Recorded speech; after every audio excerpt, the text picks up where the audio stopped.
Salut à toutes et à tous et bienvenue dans ce nouveau tutoriel dédié à Figma. Aujourd'hui, ce que je vous propose, c'est de découvrir comment venir réaliser un visuel pour les médias sociaux directement dans Figma. Alors c'est tiré d'une formation beaucoup plus complète dont le lien est dans la description et qui vous permettra de découvrir l'intégralité du logiciel. L'objectif étant de le prendre en main de façon un petit peu différente et de ne pas se concentrer que sur l'UI design, parce que sinon c'est toujours assez redondant. J'espère que cette vidéo vous plaira. Si jamais vous avez aimé, vous pouvez liker, partager et vous abonner. Et dans tous les cas, moi je vous dis à tout de suite pour la vidéo. Maintenant que nous avons nos textes, on va pouvoir attaquer déjà la mise en place de nos différents éléments. On va s'attaquer à la bannière Twitter et on va commencer par venir prendre notre plume. L'idée, ça va être de venir faire des petites formes que l'on pourra venir réutiliser par la suite, étant un peu arrondies comme ceci, et qui vont permettre de venir donner de la couleur. Comme on va être sur un restaurant un petit peu plus italien, on va partir sur des fonds qui vont être de couleur, peut-être tirant un petit peu vers le vert. Et ce qu'on va faire, c'est que dans ces formes, on va aussi en avoir d'autres qui vont être créées à l'intérieur pour venir donc donner l'impression qu'il y a un petit effet de profondeur. Donc on va en avoir certaines qui vont être, et là je me suis un petit peu raté parce qu'elles sont tous les deux sélectionnées, qui vont être donc les unes dans les autres. On n'oublie pas de valider votre sélection.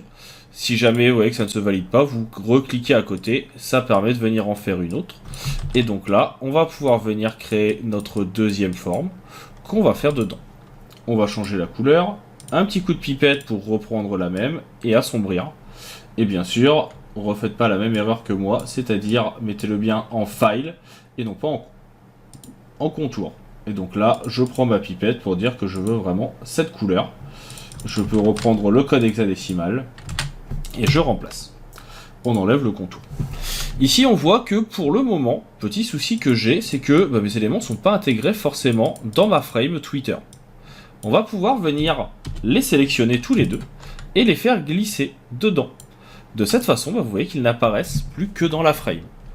Là, j'ai pas un arrondi qui va être très très beau. Donc je vais zoomer un petit peu et je vais reprendre mes éléments pour pouvoir venir améliorer l'arrondi de mes formes pour avoir quelque chose qui soit un petit peu plus sympa. Donc là, c'est à vous de le retravailler, de venir l'adapter pour que nos formes soient un petit peu plus arrondies, un petit peu plus fluides, pour que ça soit un peu plus sympathique. On n'oublie pas de valider avec la touche Entrée. On va venir continuer le même effet, mais peut-être sur l'autre côté. Donc je reprends ma plume, je vais pouvoir venir ici, essayer de faire quelque chose d'assez fluide. Alors ça peut être des grandes formes, ça peut être des petites, à vous de voir ce que vous voulez mettre en place. Et puis en termes de couleur, eh bien on va reprendre ici notre pipette et dire que c'est cette couleur. On se met bien sûr dans File, encore une fois ne faites pas la même erreur que moi. Et on vient, après avoir sélectionné la couleur, le placer dans notre Twitter Header pour qu'il apparaisse. On peut venir appuyer sur Entrée, reprendre notre outil de plume, en faire un autre aussi ici, qui va permettre de créer un petit peu de relief. Voilà, on l'aura ici. Et puis on va le faire comme ceci. On efface le contour, on ajoute notre file. En termes de couleur, vous retrouvez même les éléments directement ici. Et on met bien dans le Twitter Header. Une fois que c'est fait, on valide. On a donc nos formes qui sont visibles. On va venir intégrer une photo. Cette photo, je vais venir prendre ici mon outil de rectangle. Je vais le faire sur l'intégralité de mon espace de travail. Et je vais le mettre bien sûr tout en dessous. Pour qu'il soit sous nos éléments. Et dedans, on va venir ici définir image. Uploader depuis mon ordinateur et choisir une image. On veut faire la part belle ici, par exemple, à notre plat. On va prendre notre plat de spaghetti et on va le laisser s'importer dans la zone. Ça peut prendre un petit peu de temps, bien sûr, suivant l'image. Et ici, vous allez pouvoir venir définir si vous voulez qu'elle soit en file, si vous voulez que ça soit en fit, si vous voulez que ça soit en crop, comme on a déjà vu, etc. Là, normalement, il devrait apparaître dedans. Alors, ne me demandez pas pourquoi il y a un petit souci. On va corriger ça. C'est tout simplement parce que dans les calques, eh bien, le rectangle est passé en dessous de, comme vous le voyez, la page Twitter. Donc, on le remet bien dans notre espace de travail au bon endroit. Et maintenant, si je resélectionne mon image, je peux la mettre en file.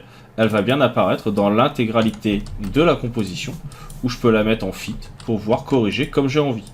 Vous pouvez aussi cropper pour pouvoir venir mettre un petit peu plus haut notre plat, pour avoir par exemple la fourchette qui apparaît. On peut venir faire la part belle aux nouilles, aux pâtes directement. À vous de choisir ce que vous préférez. Là, pour le cas présent, je vais garder comme ceci. Et puis, on va juste venir modifier un petit peu l'exposition. Je suis pas forcément très fan finalement de cette photo. On va peut-être plutôt prendre celle-ci. Donc, on va remplacer. On est toujours en crop, ce qui nous permet de déplacer le tout et d'avoir vraiment notre plat de pâtes qui est mis en avant. Je suis pas sûr que le vert, ça reste au final la meilleure des couleurs. Donc, je vais également venir sélectionner tous mes éléments. Et vous voyez ici qu'on va retrouver nos deux couleurs. Ça permet de pouvoir tout changer d'un coup et de se dire, en fait, je vais peut-être plutôt partir sur du bleu d'un côté et puis de l'autre, d'avoir également un bleu qui sera un peu plus foncé, peut-être un bleu turquoise ou un bleu clair. À voir, j'essaie d'avoir quelque chose qui corresponde un peu mieux au code de couleur de mon image, parce que là, je suis pas forcément ultra fan. Donc peut-être un peu plus tirant sur du jaune pour le couleur des pâtes.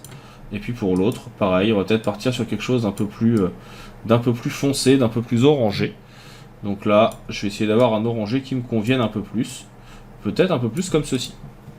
Je vais peut-être en rajouter un de ce côté-là, parce que là, on a vraiment la part belle aux éléments, mais on n'a pas forcément quelque chose ici qui est visible. Donc je vais me remettre sur mon Twitter header. Je vais venir tracer tout simplement une petite forme. On vient enlever le contour, on met la couleur de fond, on met notre jaune, on l'intègre bien dans notre header, et puis je peux venir en faire une autre, qui va être un petit peu plus petite ici. Alors bien sûr, encore une fois, n'oublie pas de valider entre la création des deux éléments. Donc comme ça, ici on va en avoir une deuxième, que je vais faire un peu plus petite comme ceci. La forme exacte n'est pas le plus important. L'idée, ça va être juste d'avoir quelque chose sur le dessus qui vienne dépasser. Et là, encore une fois, notre vectoriel, on va le mettre à cet endroit-là. Si jamais vous voyez que ça n'apparaît pas, c'est peut-être parce que, j'ai repris exactement la même couleur, ou alors que je ne les ai pas mis dans le bon ordre. Donc il faut bien faire attention à ça. Ici, on a un élément qui a eu un petit bug, on va juste le refaire. Donc je vais refaire une forme ici. Et donc là, on a bien le contour qui apparaît. On enlève le contour, on ajoute la couleur de fond. On vient reprendre le même jaune et on le remet dans notre Twitter Effect ou notre Twitter Header, et ainsi on a notre deuxième élément. Avec ça, vous avez donc la base. On va pouvoir venir retravailler dessus par la suite pour pouvoir venir intégrer nos textes, et ensuite on pourra venir faire des petites déclinaisons. Donc là c'est un premier jet, c'est juste pour vous montrer le type d'effets qui peuvent être faits. À vous de voir les formes qui vous intéressent et qui vous plaisent. Là je vais peut-être venir en retravailler un petit peu certaines comme ceci pour que ce soit un peu plus adapté et que ça me parle un petit peu plus personnellement. Là ça me plaît déjà un peu plus. On n'oublie pas bien sûr de vérifier que c'est bien enregistré automatiquement. Si vous êtes sur la version applicative, n'oubliez pas de faire un petit CTRL S. Et puis on va maintenant passer à la prochaine vidéo avec nos ajouts de texte pour que ça fonctionne bien et qu'on ait exactement quelque chose qui corresponde à ce qu'on veut. On aura peut-être quelques petits éléments graphiques qu'on viendra rajouter, mais on verra ça dans la prochaine vidéo.